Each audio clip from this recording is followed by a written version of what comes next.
We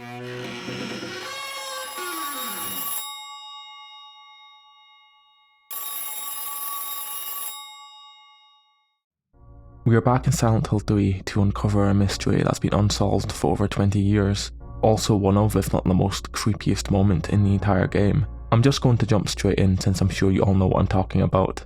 The happy birthday phone call in Brookhaven Hospital's third visit in the series. Second floor men's locker room in the other world, essentially in the middle of nowhere, tucked away in a small room that's easily missable. Before we continue, I'll play the conversation so we can figure out who exactly this is.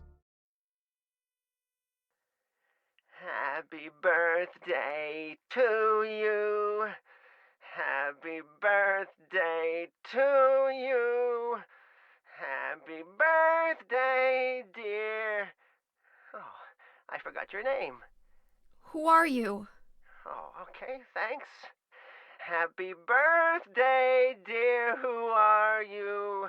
Happy birthday to you. Happy 31st birthday. Is this Leonard? That's the murderer's name, not my name. I'm not your beloved Stanley either. He's underground now. His new name is Number 7.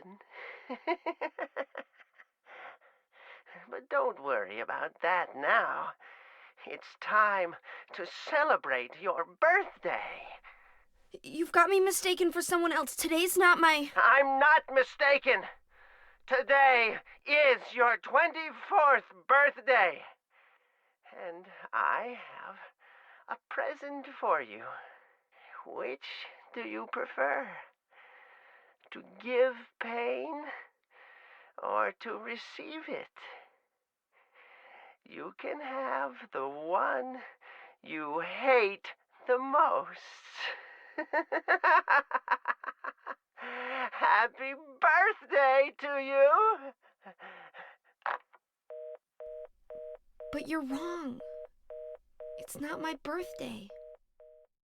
There's a lot to uncover, but first we should talk about the obvious answer in that this is simply Cheryl's imagination, another manifestation brought forth by Silent Hill announcing Cheryl's affiliation with the cult and her other half. The caller states that it's her 31st birthday, before correcting himself, changing the number to 24, both of which are surprisingly significant, the former being Alessa's age if she were still alive, the latter being Cheryl's current age if she wasn't reborn after the events of Silent Hill 1. The phrase, "who are you?" possibly further alluding to Cheryl's true identity. According to the wiki, this theory is the most accepted, but even besides these lyrical interpretations which can be argued either way, there's one big piece of evidence that credits this even further. After he hangs up on us, we can interact with it again and find out that it's not even plugged in. On top of this, the phone box itself looks to be completely destroyed. It's a concrete theory, but there's a few things that don't add up. Firstly, the voice itself. Neither the player nor Cheryl recognize it, so it's weird for her to make up a random voice whom shares no relevance or significance to her life or Silent Hill in general. It sounds like someone is prank calling her, still creepy in its own right, although not necessarily paranormal. There's a few instances in the series that are like this. The quiz show host in Silent Hill 2 and the subsequent haunted house narrator in this game are undoubtedly paranormal manifestations because they exhibit their stereotypical narration style.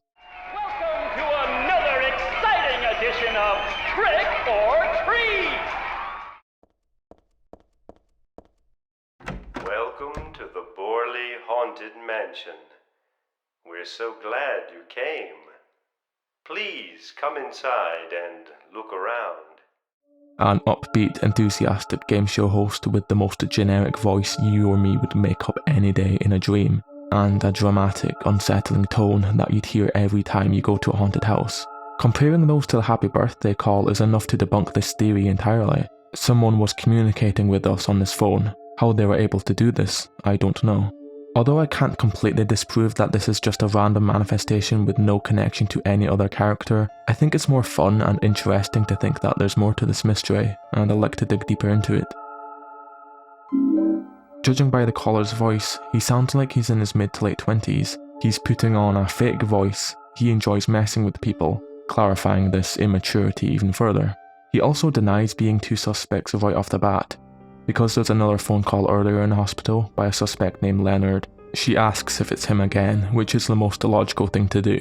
He denies this immediately, calling him a murderer before bringing up another familiar character, Stanley. He's the guy whose love letters addressed to us are found all over the hospital. I'll also include the director of the hospital, Lawrence, and Vincent as our third and fourth suspects, as they make up the final two characters who are either inside the hospital when the call took place or are otherwise connected to Cheryl in some way.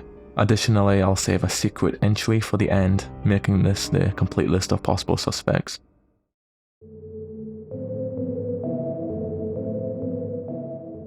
Immediately, Leonard is by far the most suspicious character given our previous exchange in the same building. He's the last person who we talked to, and ironically, this was over the phone.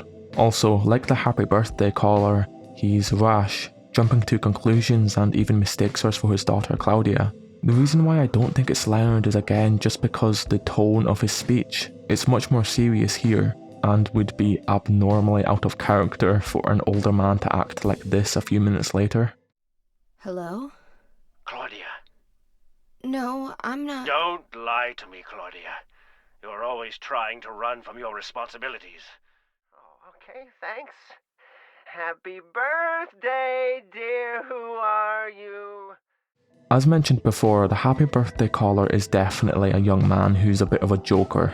Leonard is about as far removed as we can possibly be personality-wise. Something of note though is that Leonard was clinically insane, a patient of the hospital and a murderer. A memo is found in the doctor's lounge which discloses his and Stanley's psychological profiles. In quote, Leonard was presenting mild audiovisual hallucinations, emotional instability, obsessive ideas, suspect mild schizophrenia. This note goes on to say that he was a cooperative patient but became very violent when overexcited.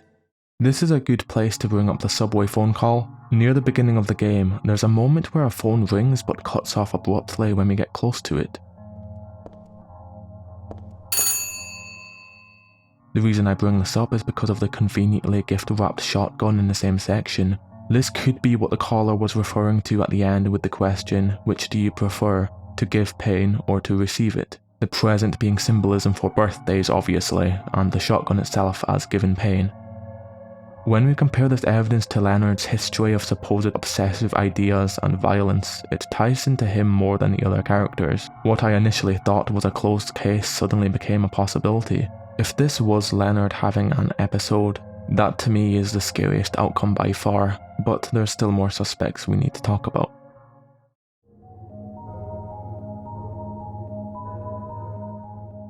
Stanley's next. This one's strange since the caller also denies being Stanley by name and proceeds to go into great detail about his location in death, underground, with the new name number 7, which is the number drawn in blood at the bottom of his stretcher.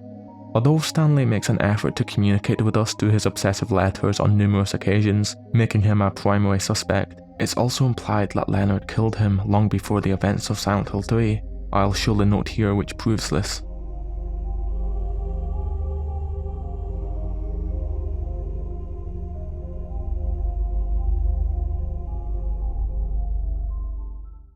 In his profile, he's regarded as passive and cowardly by the staff, also egotistical, sometimes shows and acts on obsessive attachment to a particular woman. This has caused violent incidents, use caution. This one tells us what we already know, except the fact that he's apparently passive and cowardly, which could have compelled him to make up a fake voice. It explains the awkwardness of the scene and that his obsession was strong enough to manifest one final conversation using only a broken phone. The phrase, "I'm not your beloved Stanley either," being an in-character egotistical way of telling her that they should be together, even if he was too cowardly to admit the caller was really him and without telling her directly. If we are to lean towards the paranormal side of things, Stanley's ghost is a solid choice as opposed to Cheryl making this up entirely on her own.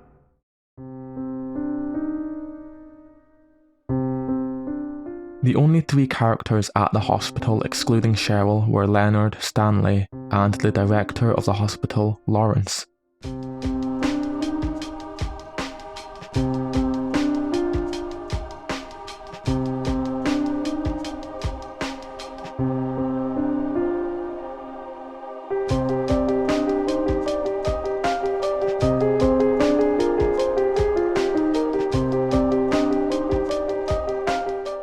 This theory has been discussed in threads dating back to 2006. The character himself is widely unknown, so much in fact that he isn't even listed as a character on the Silent Hill wiki.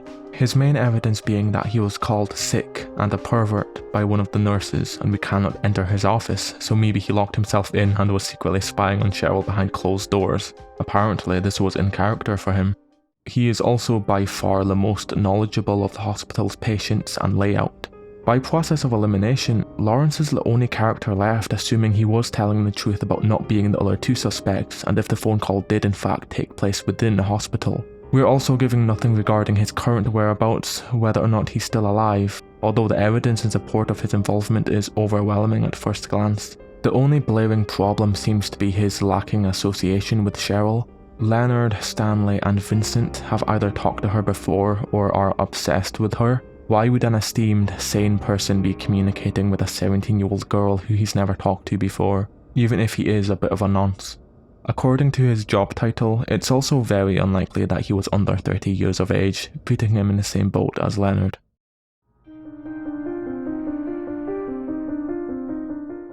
Vincent is the first suspect who's relevant yet doesn't show up at the hospital. He's on this list purely because of his personality, age, and that he is waiting for us at Jackson after killing Leonard. Later in the game, we meet him in the chapel library.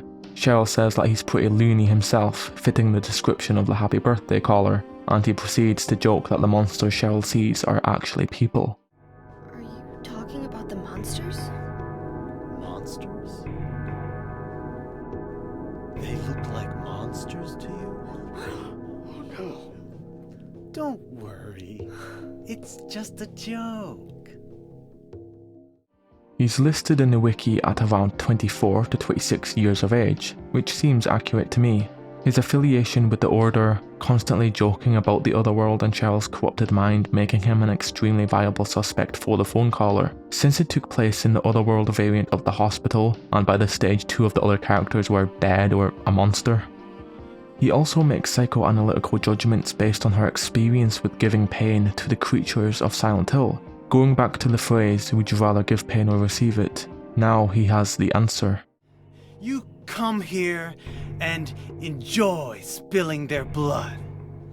And listening to them cry out.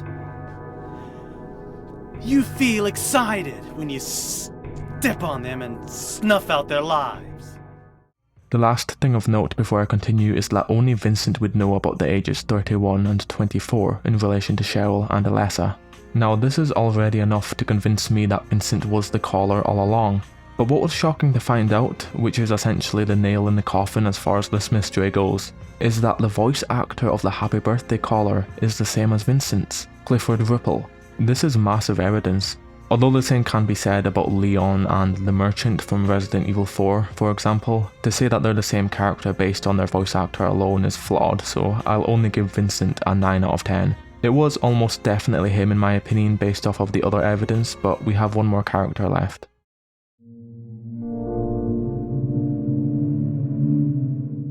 The fifth and final suspect is Robbie the Rabbit, because of course he is. The next location after the hospital is the amusement park. With a strong symbolic connection to birthday parties, bunnies can be seen in an open gift shop when we arrive. This is also where the story begins, as Silent Hill may have presented this nightmare as a result of Alessa turning 31 and her own 24th birthday if she wasn't reborn. Robbie, being a mascot of Silent Hill, is one of, if not the strongest paranormal force in the game, and thus he would know absolutely everything about Cheryl and by extension, Alessa. The point of the bunny, as stated in the wiki, is to present this ambiguity through unease in the player. We see this in Silent Hill 4 with Eileen's bunny if we spy on her in the second half and he's suddenly looking back at us. This phone call could easily be the same thing. The community have theorized that if Robbie did have a voice, it would sound like this, which I agree. The immature, childlike prank in a sense, correlating well with the character and what he represents. We can unlock a t-shirt called Killer Rabbit, which makes this statement seem like a deflection tactic, as why would he blatantly call Leonard a murderer when we already know that? Is this Leonard? That's the murderer's name, not my name. That could be a stretch though. Overall, it's a good theory, and out of the 3 paranormal suspects, it's the most believable out of all of them. Tell me in the comments who you think this is, because there's so much possibilities this time around, to the extent where it could literally be anyone. Personally, I'd lean towards Robbie or Vincent. In summary, this phone call will forever be one of the most iconic moments in the game, and one that I remember the most fondly after all of this time. Again, if you have any suggestions for future videos, please feel free to send them to my email on my About page.